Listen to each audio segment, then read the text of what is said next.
बिट्टू चिड़ा रो रहा था क्योंकि उसकी मम्मा जंगल में दाना लेने गई थी, अभी तक लौट कर नहीं आई। फिर कुछ पक्षी वहाँ पर आ जाते हैं, कौवा, तोता, कबूतर और बुलबुल चिड़िया।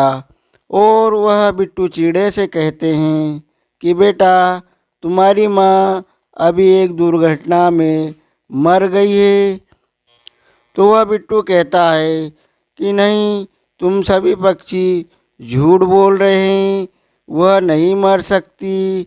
फिर बुलबुल चिड़िया कहती है, नहीं बेटा, तुम्हारी मम्मा का अभी अभी एक्सीडेंट हो गया है और वह मर गई है।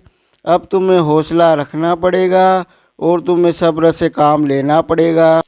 बिट्टू कहता है, नहीं, मेरी माँ मुझे छोड़कर नहीं जा सकती, क्योंकि मेरी माँ मुझसे कहती थी कि बेटा, मैं तुम्हें छोड़कर कभी नहीं जाऊंगी। अब कालू कौवा कहता है कि बिट्टू अभी बहुत छोटा है, हम बिट्टू को अकेला कैसे छोड़ दें, और बिट्टू को अपने पास कौन रखेगा।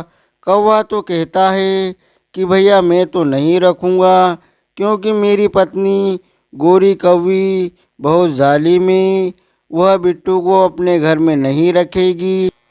फिर कबूतर कहता है कि मैं बिट्टू को अपने घर रख लेता, मगर क्या करूं, मेरे बच्चों के साथ बिट्टू की नहीं जमेगी, क्योंकि मेरे बच्चे बड़े ही शरारती हैं।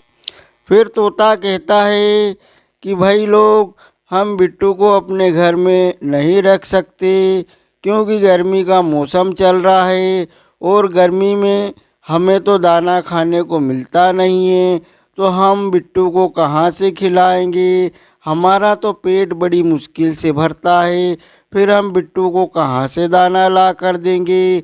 और फिर वहाँ से तोता चला जाता है, फिर उसके बाद कौवा भी चला जाता है और कबूतर भी चला जाता है। अब बिट्टू के पास में बुलबुल चिड़िया रह जाती है और बुलबुल चिड़िया बिट्टू को दिलासा देती रहती है। अब बुलबुल चिड़िया बिट्टू से कहती है कि बेटा, अब जितनी भी तुम्हारे सामने कठिनाइयाँ आएगी, तुम्हें उन कठिनाइयों का जम के मुकाबला करना है और तुम्हें हर वक्त चौकन्ना रहना पड़ेगा, तुम्हें अपनी हिफाजत खुद ही करना पड़ेगा। फिर बुलबुल चिड़िया उसे एक दाना दे देती है और कहती है कि बेटा, यह दाना तुम खा लेना। लेकिन बिट्टू कहता है कि मैं अपनी मम्मा के बगैर मैंने आज तक दाना नहीं खाया। तो बुलबुल चिड़िया कहती है कि बेटा, खा लेना, अब तुम्हारी मम्मा तुम्हारे पास नहीं आएगी।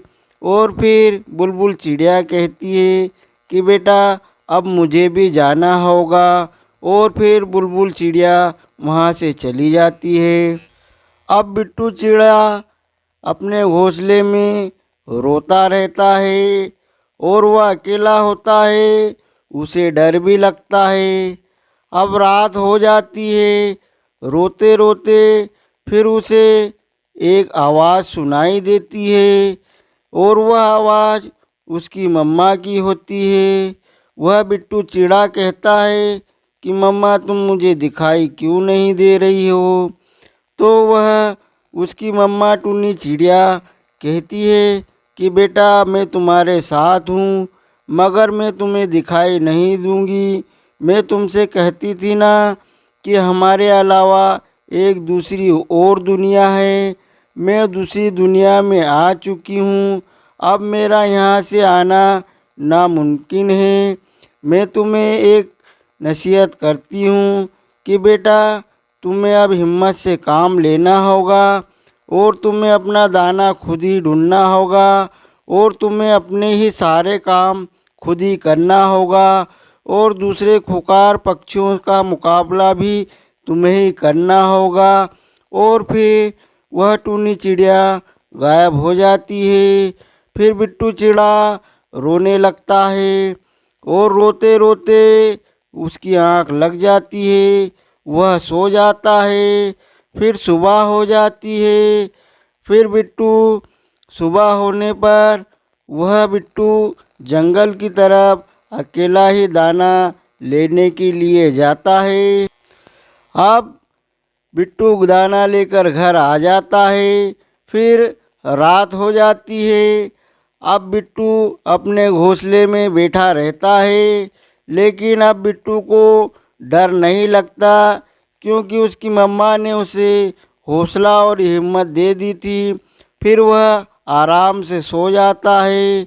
अब कुछ दिनों तक यह सिलसिला चलता रहा और अब बिट्टू जवान हो जाता है, बड़ा हो जाता है और वह जंगल के सारे ही पक्षियों की मदद करता है।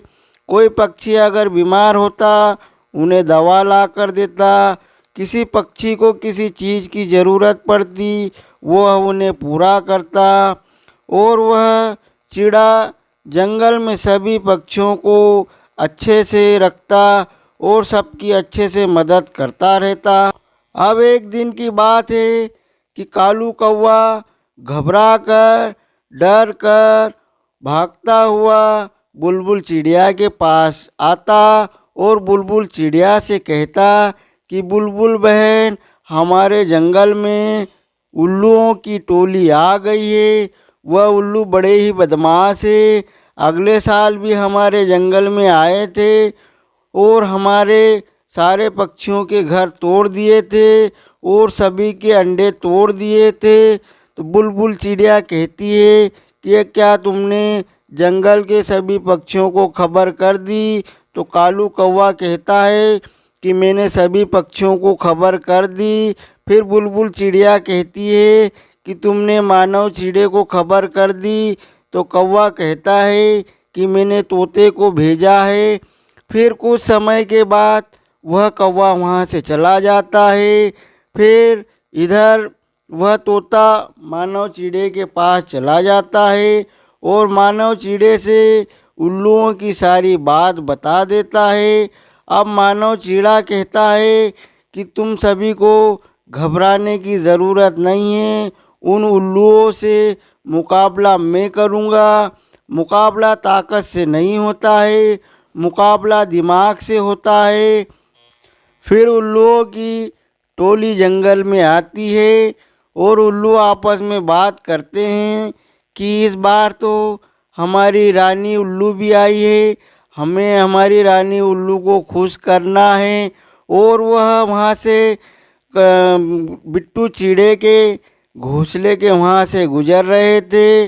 बिट्टू चिड़ा उन्हें देख लेता है और बिट्टू चिड़ा उन्हें कहता है कि ए उल्लुओं, इस जंगल से भाग जाओ वरना मैं तुम्हें जान से मार दूंगा।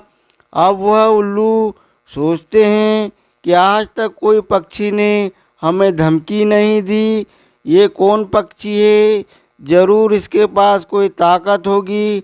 वह उल्लू फिर वापस लौटकर अपनी रानी उल्लू से कहते हैं कि जंगल में एक चिड़ा है, वह हमें मारने की धमकी दे रहा था।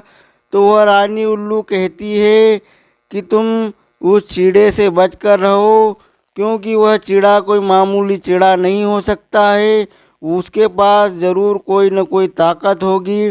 तो वैसे भी हमें जंगल में पक्षियों के अंडे तोड़ना और घोंसले तोड़ना हमारी कोई ज़रूरत नहीं है, हम तो अपने मज़े के लिए तोड़ते हैं, लेकिन हम अपने मज़े के लिए अपनी जान नहीं गंवाना चाहिए, इसलिए हमें इस जंगल से फ़ौरन चले जाना चाहिए।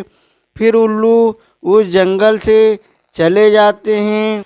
अब सारे ही पक्षी मानव चिड़े के पास आते हैं और मानव चिड़े को बहुत बधाई देते हैं और उसका शुक्रगुजार करते हैं, क्योंकि किसी भी पक्षी में ये हिम्मत नहीं थी कि उल्लुओं का मुकाबला कर सके। सिर्फ मानव ही चिड़ा एक ऐसा था जिसने उल्लुओं को भगाया है। अब वह जंगल में सभी पक्षी खुशी खुशी रहने लगे और मानव चिड़ा जंगल में सभी पक्षियों की मदद करता रहता है। तो दोस्तों, आपको हमारी कहानी अगर पसंद आई तो वीडियो को लाइक, चैनल को सब्सक्राइब और नोटिफिकेशन ऑल पे कर लेना ताकि आने वाली कहानी आपसे मिस न हो जाए।